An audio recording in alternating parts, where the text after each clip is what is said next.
अगर आप अचानक एक वीरान टापू पर अकेले छोड़ दिए जाएं, ना खाना, ना पानी, ना कोई इंसान, बस चारों तरफ घना जंगल, समुंदर की गरजती लहरें और जानवरों की आवाजें, डर, अकेलापन, भूख, इन सब से लड़कर अगर कोई इंसान 4 साल 4 महीने अकेला जिंदा रह ले, तो आज मैं आपको सुनाने जा रहा हूँ अलेक्जेंडर सेल्कर्क की असली जिंदगी की कहानी।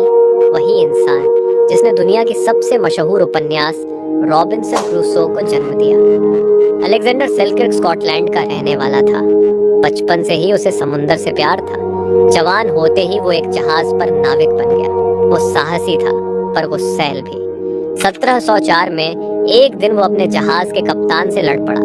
गुस्से में उसने कह दिया, मुझे इस टापू पर छोड़ दो, मैं खुद को संभाल लूंगा।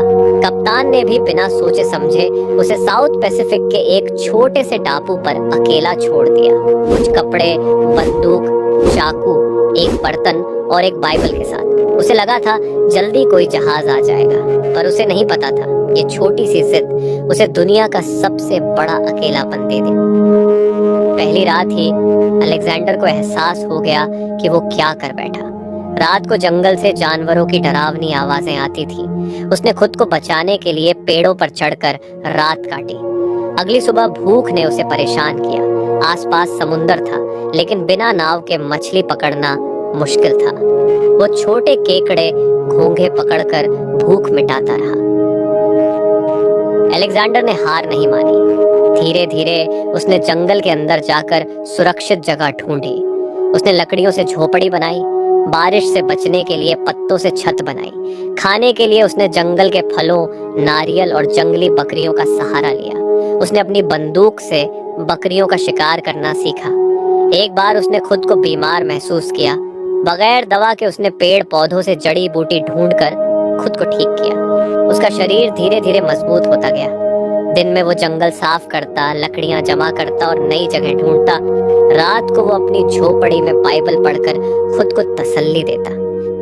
अलेक्जेंडर ने 4 साल अकेले रहने में सबसे बड़ा दुश्मन पाया, अकेलापन। कई बार उसे लगने लगा कि कोई उसके आसपास है। वो खुद से बातें करता, आवाजें सुनता। वो खुद को व्यस्त रखने के लिए बकरियों को पालने लगा। उसने 100 से ज्यादा बकरियों का झुंड बनाया। वो उन्हें नाम देता, उनसे बातें करता ताकि उसका मन स्थिर रहे। वो रोज लुकआउट पॉइंट पर चढ़ता, दूर समुंदर में जहाज ढूंढता। कई बार उसे दूर सेल्स नजर आती, लेकिन कोई नहीं आता। फिर भी उसने उम्मीद नहीं छोड़ी। जंगल में जंगली बिल्लियां, सांप और जहरीले कीड़े भी थे। कई बार वो गंभीर रूप से घायल हुआ।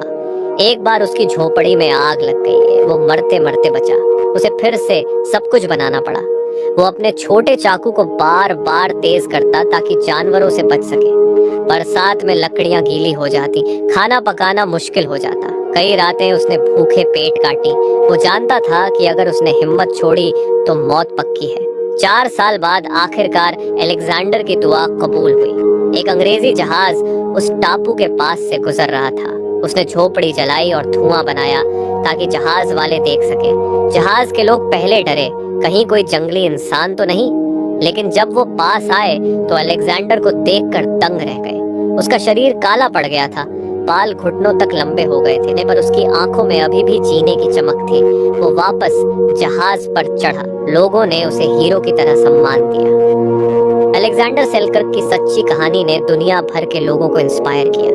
मशहूर लेखक डैनियल डेफो ने उसी पर आधारित रॉबिन्सन क्रूसो उपन्यास लिखा, जो आज भी लाखों लोग पढ़ते हैं। अलेक्जेंडर की ये कहानी बताती है कि इंसान चाहे जितनी भी मुश्किल में फंसा हो, अगर वो उम्मीद और मेहनत न छोड़े तो कोई भी उसे हरा नहीं सकता। जंगल में अकेले रहने के बावजूद उसने हार नहीं मानी और खुद को जिंदा वापस लाया। दोस्तों, ये थी अलेक्जेंडर सेल्कर्क की असली कहानी, जो किताबों और फिल्मों से भी ज्यादा रोमांचक और सच्ची है। अगर आपको ये कहानी पसंद आई हो तो कमेंट में जरूर बताना और चैनल को सब्सक्राइब करना ना भूलें। मिलते हैं एक और असली कहानी के साथ।